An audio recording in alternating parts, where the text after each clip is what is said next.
Lynn Davenport. I live in Dallas and I have 3 children in Richardson ISD.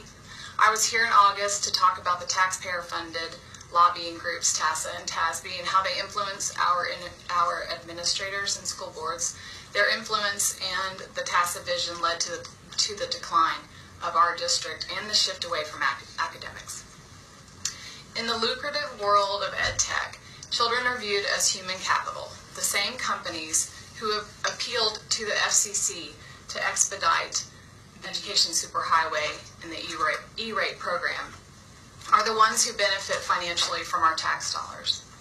One company in particular is the Moscow and Dallas-based Reasoning Mind. It's a math program that uses Russian-based learning theories, that's come from their information. It measures behavior and affect, confusion, delight, concentration, frustration. In their words, the designers of Reasoning Mind have spent considerable effort to replicate curricular techniques used by Russian teachers, both in the software design and in the extensive teacher training they require. Reasoning Mind has a $4 million contract with the TEA and is funded largely by Texas philanthropists who made money in oil and energy. It's also backed by Moscow oil money. Many of the same children are using another program called iStation. It's a reading response to intervention program. The TEA paid iStation $17 million. Coincidentally, they share the same building as Reasoning Mind and are also being used by DISD. When you discuss E-rate program, which will unlock the power of technology, please consider the enormous responsibility the new technology brings. With Reasoning Mind, students are very attached to the interactive Genie. Wes, you have a question? Yes. Okay. This is in your district, yes. Go ahead. It is? Yeah, your kids are on this. They get attached to this interactive. Can I ask you a question? Yes. Okay.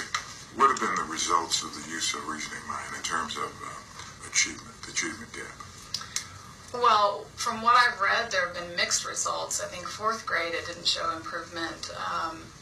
I know that in early articles that I was reading about some of the school board trustees at the time, they found that it did not show marked progress.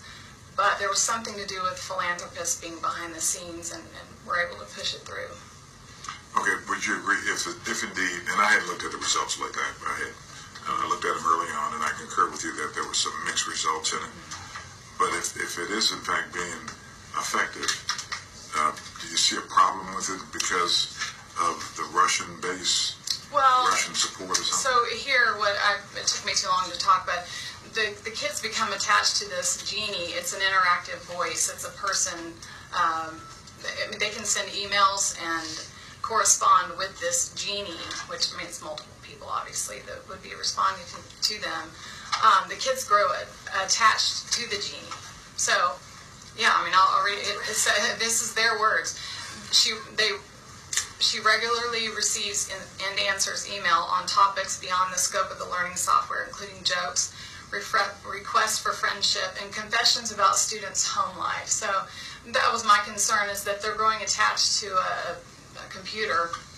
And then the other thing was, this study was done by the Bill and Melinda Gates Foundation, but it was going into the concerns about the data collection and that the effect of the Genie just deserves more careful consideration, because the children are attaching themselves to this like they would a teacher, a real person. So when they just tweeted something this week where the Reasoning Mind company tweeted an email from a student. It was saying, I'm moving and I'm going to miss you, Genie. And so I think there is some concern as a parent that here's a quote I'll read for you. Dustin Houston of the World Institute for Computer Learning said, "Won't it be wonderful when no one can get between that child and the curriculum?" And that's my concern as a parent, that nothing stands between my child and this computer. And I don't know who's on the other end of that. And this is supposed to be teaching them math. And I don't think Reasoning Mind has been tried and proven successful. There hasn't been any great studies. The children right now, they're experiments. And we sat and listened, I think it was a principal who said, well, it's our first year trying this. We're still testing it out. Well, who are you testing them out on? It's my child. It's our children. And Where's our voice? Where's our representation? I mean, we want our children to receive an education of opportunity. We don't want them receiving an education of values, attitudes, beliefs, and worldviews, which is coming through Okay, technology. well, that's where I think you're putting two things together, teaching values and all that other stuff. That you can't throw out all of this based on that.